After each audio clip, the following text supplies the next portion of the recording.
बिस्मिल्लाहिर्रहमानिर्रहीम, अस्सलाम वालेकुम, welcome to my channel. Jobs के लिए बहुत जगह अप्लाई कर दिया है, बहुत सारी वेबसाइट भी पता है, एक नहीं, तीन नहीं, 7-8 जगह पे अप्लाई कर दिया है, लेकिन फिर भी कोई फ़ायदा नहीं होता और कोई भी रिस्पांस नहीं आता।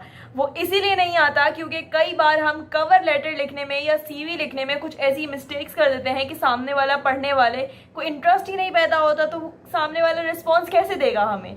इसी के लिए आज मैं आपको सिखाने जा रही हूँ कि एक अच्छा प्रोफेशनल कवर लेटर या एक अच्छी सीवी किस तरीके से बनाते हैं, ताकि कोई भी जॉब के लिए अगर आप अप्लाई करें तो पढ़ने वाले का इंटरेस्ट पैदा हो, आपके अंदर इंटरेस्ट पैदा हो, आपकी सीवी को या आपकी एप्लीकेशन को कंसीडर ज़रूर करें।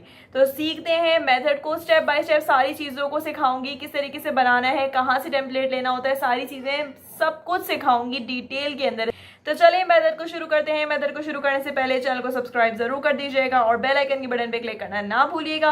और हाँ, वीडियो को उन तमाम लोगों तक शेयर जरूर कीजिएगा जो एक जॉब ढूंढ रहे हैं और उनको जॉब नहीं मिल रही है। तो चलें, हम स्क्रीन पे आ चुके हैं और स्क्रीन पे आने के बाद हमने काम ये सीखना है कि किस तरीके से एक अच्छा कवर लेटर और एक अच्छी सीवी हम किस तरीके से बना सकते हैं।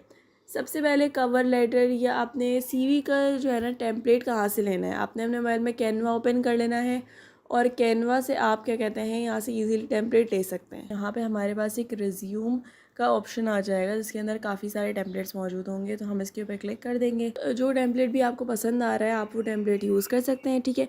उस टेम्पलेट को आप यहाँ पे ले सकते हैं। कभी भी जब आप ऑनलाइन सबमिट करवाते हैं उसके अंदर ऐसा होता है कि आपके पास कलर जो है ना प्रिंट जा रहा होता है, वरना तो ज़्यादातर अगर आप वैसे प्रिंट करवाते हैं तो आपके पास जो है ना ब्लैक एंड वाइट ही ज़्यादातर लोग करवाते हैं, ठीक है। तो आपने यहाँ पे बहुत ज़्यादा ऐसा नहीं है कि बहुत डार्क कलर्स के आपने चूज़ करने हैं, बहुत ज़्यादा गोला घंटा कलर्स, नो, बहुत सिंपल सा होना चाहिए। यहाँ पे हमने एक जो है ना टेम्पलेट यूज़ कर लिया है, इसको हम अपने कलर के हिसाब से चेंज भी कर सकते हैं, अपने माइंड के हिसाब से चेंज कर सकते हैं, ठीक है। अब हमने इसके अंदर क्या चेंजिंग करनी है, ठीक है। सबसे पहले आपने सबसे ऊपर अपना नाम लिखना है। अगर यहाँ पे आप पिक्चर ऐड करना चाहते हैं तो ठीक है, आप नहीं पिक्चर ऐड करना चाहते तो कोई ज़रूरी नहीं है कि आप पिक्चर ऐड करें, वैसे आप कर दें पिक्चर ऐड, ठीक है। सबसे पहले आपने यहाँ पर अपना नाम लिखना है। जैसे यहाँ पे मैंने अपना नाम लिख दिया हैना हामिद, ठीक है। अब यहाँ पे मेरा काम क्या है, यानी मैं क्या हूँ इस वक्त में, यानी मेरी पोजीशन क्या है, वट जो भी, जैसे क्या कहते हैं मैं कंटेंट राइटर हूँ, या मैं क्या कहते हैं सेल्स मैनेजर हूँ, या कोई और मेरा प्रोफेशन है, तो मैंने यहाँ पर वो लिखना है, ठीक है। अब यहाँ पे आपकी डिस्क्रिप्शन आएगी, ठीक है। जो भी आपका काम है, जैसे कि फॉर सपोज़ मैं एक फ़िज़ियोथेरेपिस्ट हूँ, तो फ़िज़ियोथेरेपिस्ट के हवाले से मेरा काम है और मुझे अब नई जॉब चाहिए ना, तो मैंने उस हवाले से यहाँ पर लिखना है, ठीक है। हमने यहाँ पर इसकी हेल्प के लिए हमने यहाँ पर चैट जीपीटी के ऊपर चले जाना और चैट जीपीटी से सिंपल लिखवा लेना है। अब मैंने यहाँ पे इससे बोला था right A short description for my resume. अब यहाँ मैंने इसको थोड़ा बहुत इन्फॉर्मेशन प्रोवाइड की। जैसे मैंने I am a physiotherapist with an experience of 2 years and I am well in manual therapy and I am seeking job, ठीक है। इस तरह की मैंने शॉर्ट सी जो है ना इसको इन्फॉर्मेशन प्रोवाइड करी। आपने भी इसी तरीके से इन्फॉर्मेशन प्रोवाइड कर देनी है अपने बारे में कि आप क्या हैं, आपका एक्सपीरियंस क्या है, और आपकी जो है ना कोई एक स्किल के बारे में आपने यहाँ पे बता देना है, और यहाँ पे आप एक जॉब ढूंढ रहे हैं तो इससे मुझे लिख के दे दिया। यहाँ से आपने इसको कॉपी कर लेना है और यहाँ पे ले जाके आपने इसको सिंपली पेस्ट कर देना है। अब यहाँ पे आता है आपका एक्सपीरियंस। एक्सपीरियंस से मैं आपको एक बात ये कहूँगी कि आप बहुत सारे टेम्पलेट्स ऐसे भी होते हैं जिसके अंदर इस तरीके से मौजूद नहीं होता, यानी ईयर या फिर आपका जो है ना जो जगह है वहाँ पे नहीं होता, लेकिन आपने ये लाजमी लिखना है कि जैसे मैंने 2019 से 2022 तक किसी एक कंपनी में काम किया है, तो वहाँ पे मैंने उसको ऐड करना है और उसकी लोकेशन भी ऐड करनी है, उसका नाम भी ऐड करना है, और मैं वहाँ पर क्या करती थी वो भी मैंने यहाँ पर ऐड करना है। लेकिन इतनी बड़ी डिस्क्रिप्शन नहीं लिखनी है, मैंने शॉर्ट डिस्क्रिप्शन लिखनी है। जैसे कि फॉर सपोज़ मैं यहाँ पर लिखती हूँ कि मैं 2019 से या फिर मैं 2021 से 2022 तक एक क्या कहते हैं हॉस्पिटल में जॉब करी थी। तो अब यहाँ मैंने हॉस्पिटल का नाम लिख दिया, यहाँ मैंने लिख दिया आगा खान हॉस्पिटल। इसके अलावा यहाँ पे मैंने इसकी जो है ना लोकेशन ऐड कर दी। जॉब मेरे पास वहाँ पे पोजीशन क्या थी, फिजियोथेरेपिस्ट थी मैं वहाँ पर, ठीक है। तो मैंने यहाँ पर वो लिख दिया, ठीक है। शॉर्ट सी डिस्क्रिप्शन लिखनी है। अब शॉर्ट सी डिस्क्रिप्शन के अंदर मैं क्या लिख सकती हूँ, मैं वापस गई चैट जीपीटी के ऊपर, मैंने यहाँ पर इससे कहा, ठीक है। यहाँ पे आपने बहुत ज़्यादा शॉर्ट सा लिखना है। यहाँ पे कैसे इसने मुझे लिख के दिया था, ठीक है। मैंने यहाँ पर इसको कहा write add short description for a previous job as a physiotherapist in आखर हॉस्पिटल। इसने आपको थोड़ी सी बड़ी डिस्क्रिप्शन लिख के दी, मैंने इसे कहा शॉर्ट और मोर शॉर्टर, ठीक है। तो इसने मुझे शॉर्ट करके दे दिया। अब यहाँ से मैंने सिंपली इसको यहाँ से कॉपी किया, ठीक है। बहुत ज़्यादा लंबी करने की ज़रूरत बिल्कुल भी नहीं है ना। आपने यहाँ पे अपनी प्रीवियस जॉब को बता रहे हैं, आपको करंट जॉब के लिए वो थोड़ी ना लिख रहे हैं, तो आपने यहाँ पे सिंपल सा लिख देना है बस। के बाद यहाँ से आपने इसको जो है ना बाकियों को भी इसी तरीके से करते रहना है। आपने यहाँ पर अपनी इंटर्नशिप के बारे में लिखना है। अच्छा, आपने इस तरीके से शुरू करना है कि पहले आपने सबसे पहले जिस ईयर से स्टार्ट किया है ना, जैसे मैंने 2019 से काम करना स्टार्ट किया, तो मैंने 2019 से लिखना शुरू करना है। मैं ये नहीं कि मैं जो अभी करंट काम कर रही हूँ मैंने 2021 का लिख दिया है ये वो, ठीक है। इस तरीके से आपने लिखना शुरू करना है। आपकी इंटर्नशिप क्या थी, ये सारी चीज़ें आपने यहाँ पर ऐड करनी है। पुराना आपने अगर कोई क्या कहते हैं कहीं पर वॉलंटियर का काम भी किया है ना, तो आपने वो भी यहाँ पर ऐड कर देना है।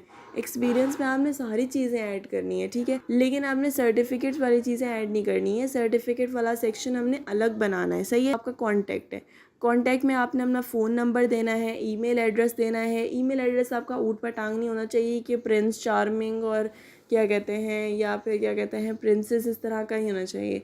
आपका जो ईमेल एड्रेस है वो एक आपका नाम, बेसिकली आपका नाम वगैरह से हो जो है ना शो होना चाहिए, ठीक है। तो इस तरह का एक प्रोफेशनल ईमेल एड्रेस आपका होना चाहिए। एजुकेशन आपकी क्या है, एजुकेशन मैट्रिक की और इंटरमीडिएट की ऐड करना ज़रूरी नहीं होती।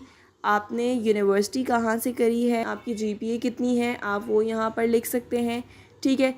अब आपकी एक्सपर्टीज़ यानी आपकी स्किल्स क्या क्या हैं।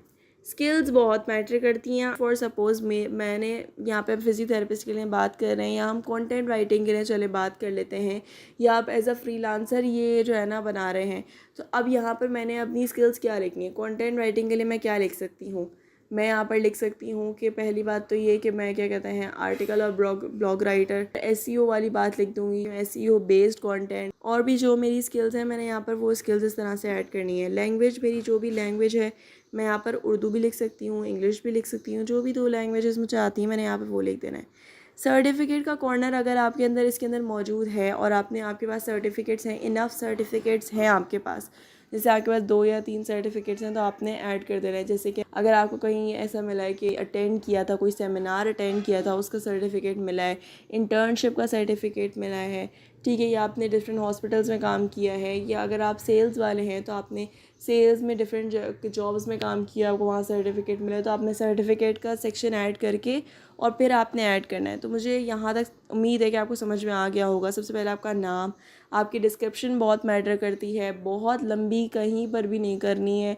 सिर्फ सिंपल स्किल लिखा, ईयर ऑफ एक्सपीरियंस लिखा और ये लिख दिया कि भाई मुझे एक जॉब की जो है ना मैं ढूंढ रही हूँ। एक्सपीरियंस में मैंने क्या क्या चीज़ें ऐड करनी है, डेट ऐड करनी है, ठीक है, जो है ना हॉस्पिटल का या जो भी जगह थी जॉब की वो उसका नाम ऐड करना है। अगर आपका ऑनलाइन है तो आप ज़ाहिर सी बात है ये सेक्शन काट देंगे कि आपको यहाँ पर सिर्फ कंपनी नेम आपने ऐड करना है, लोकेशन आपने ऐड नहीं करनी होगी। एक्सपीरियंस ज़रूरी नहीं है आपने जॉब का ही लिखें। अगर आपका कोई अपना पर्सनल काम का एक्सपीरियंस है, जैसे आपने एज अ फ्रीलांसर भी काम किया, तो आप वो भी यहाँ पर ऐड कर सकते हैं।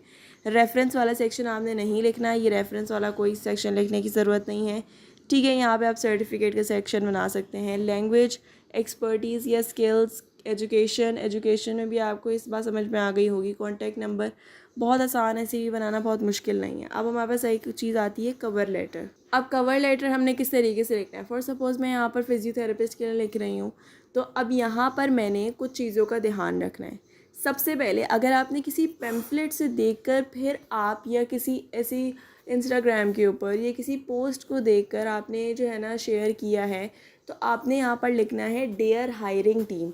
अगर आप यहाँ पर वैसे लिख रहे हैं यानी किसी हॉस्पिटल के या किसी क्या कहते हैं कंपनी के अथॉरिटी को लिख रहे हैं, कोई बड़ा बंदा है उसको लिख रहे हैं, आप किसी ऑफिस वाले बंदे को लिख रहे हैं, तो आपने यहाँ पे लिखना है डियर रिस्पेक्टेड अथॉरिटी। आपको मैं ये बता दूँ कवर लेटर में बहुत ज़्यादा इसमें भी लंबी नहीं करनी है आपने, कि 5-6 पैराग्राफ आपने लिख दिए हैं, सिंपल 3 पैराग्राफ आर इनफ, ठीक है।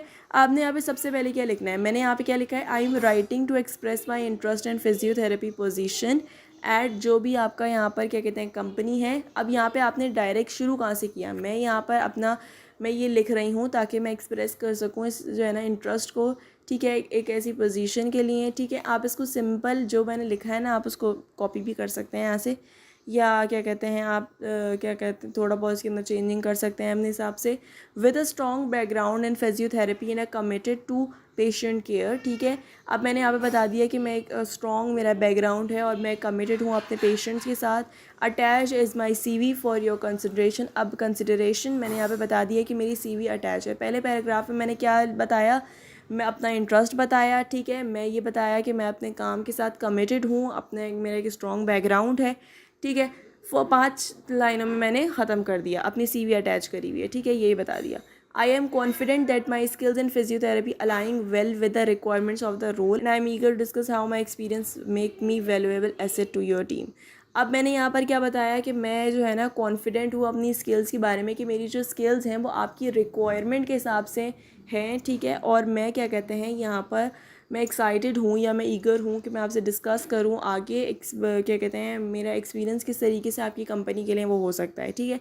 यहाँ पे पता चल गया कि भाई क्या कहते हैं मेरी स्किल्स हैं या नहीं है। अब वो यहाँ पे मेरी CV के अंदर जाके पढ़ सकते हैं, ठीक है। मैंने यहाँ पे बहुत ज़्यादा वो तो नहीं करी ना, लंबी तो नहीं करी। आप यहाँ पर ये भी लिख सकते हैं कि अगर आप ये ऐड करना चाहते हैं कि मेरा 2 साल का एक्सपीरियंस है, 3 साल का एक्सपीरियंस है, तो वो ये लाइन भी आप यहाँ पर ऐड कर सकते हैं। अब यहाँ पे आपने क्या किया, please free to contact me at. अब यहाँ पे आपने अपना फ़ोन नंबर देना है और आपने अपना ईमेल एड्रेस देना है, ठीक है। अब यहाँ पे लाजमी आपने लास्ट पैराग्राफ ऐड करना है कि thank you for your time and consideration, ठीक है। आपके वक्त के लिए, आपकी कंसिडरेशन करने के लिए जज़ाकल्लाह। I look forward to the possibility of discussing my candidacy further, ठीक है। अब यहाँ पर आपने इस तरह की लाइन लिखनी है, बेस्ट रिगार्ड्स, अपना नाम यहाँ पे नीचे लिखना है, ठीक है। ये आपने सबमिट करवा देना है। बहुत शॉर्ट सी है, बहुत सिंपल आपने लिखनी है, बहुत बुकिश लैंग्वेज यूज़ करके नहीं लिख देनी है आपने, ठीक है। अपना इंस्टाग्राम अकाउंट मत दे के आ जाइएगा, कॉन्टैक्ट नंबर में सिर्फ ईमेल देनी है और आपने अपना फ़ोन नंबर देना है। तो मुझे उम्मीद है कि यहाँ तक आपको ये दोनों चीज़ें क्लियरली समझ में आ गई होंगी। अभी भी कोई क्वेश्चन हो, ठीक है, ये सारी चीज़ें आपको सिखाई जाती हैं, लेकिन मेरा मकसद इस वीडियो को बनाने का ये था कि हम जॉब ढूंढते हुए कुछ गलतियाँ कर देते हैं, तो वो गलतियाँ सब लोग ना करें, ठीक है। मुझे उम्मीद है कि यहाँ तक आप सीख गए होंगे कि एक अच्छा कवर लेटर या एक अच्छी CV किस तरीके से लिखनी होती है, किस तरीके से बनानी होती है। अगर वीडियो पसंद आई हो तो उसको लाइक ज़रूर कीजिएगा। आज के लिए इतना ही, जज़ाकल्लाह, अल्लाह हाफिज़।